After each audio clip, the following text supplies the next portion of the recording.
Operation सिंदूर 22 अप्रैल को पहलगाम में हुए विभत्स आतंकवादी हमले के शिकार मासूम नागरिकों व उनके परिवारों को न्याय देने के लिए लॉन्च किया गया था।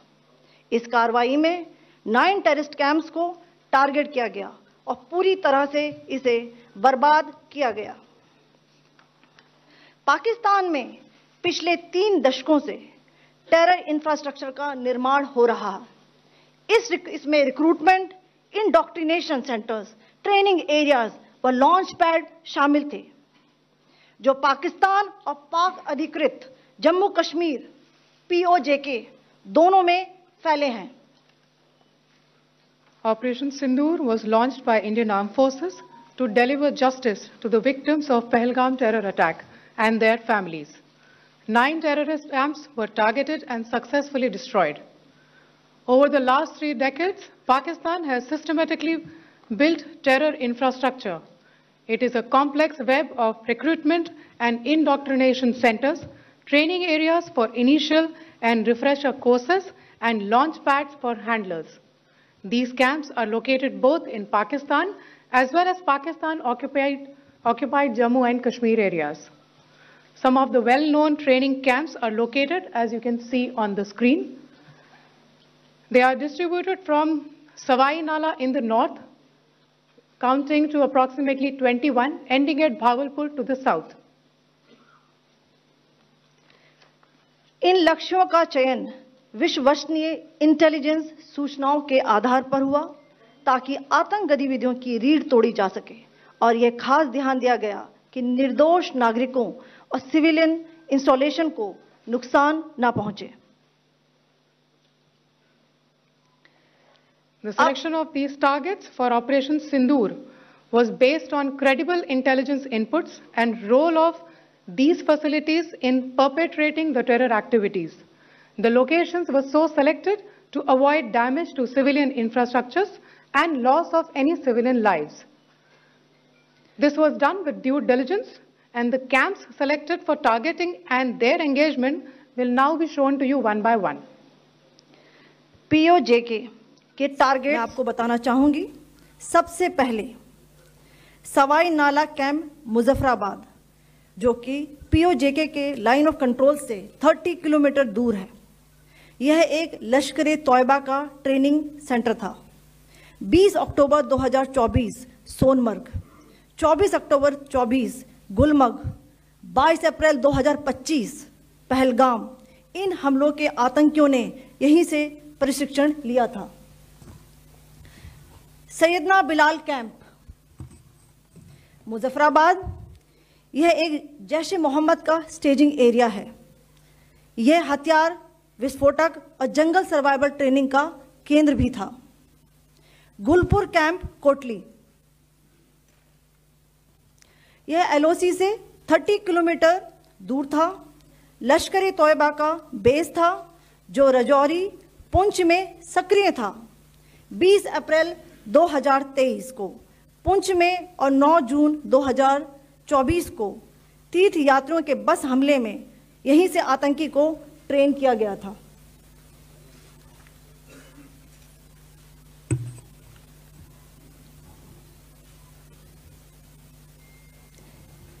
बरनाला कैंप भिंबर, यह LOC से 9 किलोमीटर दूर है। यहां पर हथियार, हैंडलिंग, IED व जंगल सर्वाइवल का प्रशिक्षण केंद्र था। अब्बास कैंप कोटली,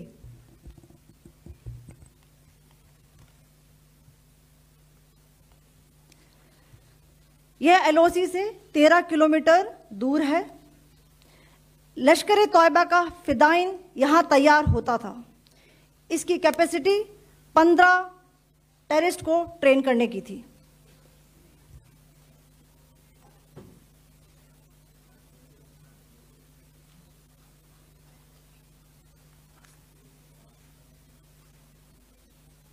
अब मैं पाकिस्तान के अंदर के टारगेट से अवगत कराना चाहूंगी। पहला, सर्जल कैंप सियालकोट, यह अंतर्राष्ट्रीय सीमा से 6 किलोमीटर की दूरी पर है, सांबा कठवा के सामने।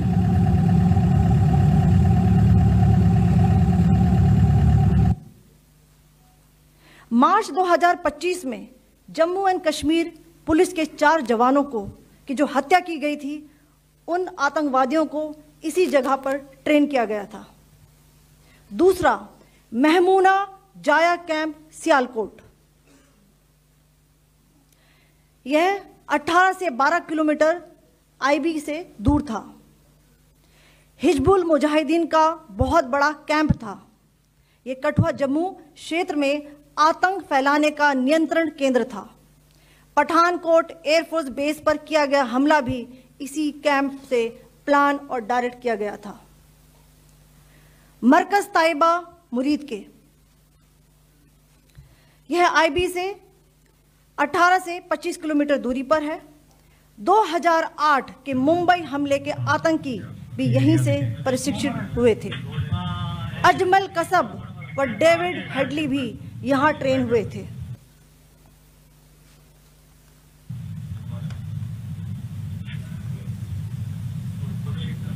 आगे दूसरा आया।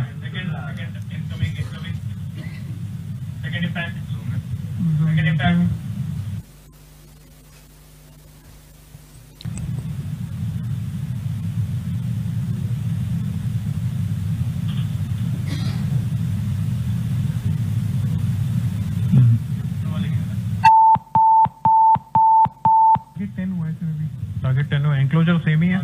7 it is hit the target. हाँ हाँ।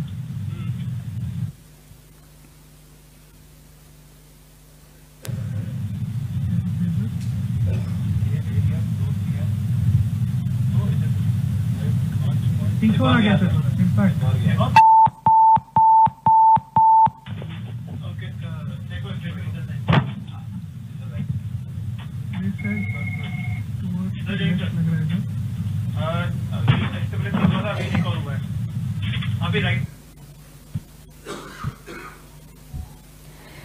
मरकज सुभान अल्लाह भावलपुर, यह इंटरनेशनल बाउंड्री से 100 किलोमीटर दूर है।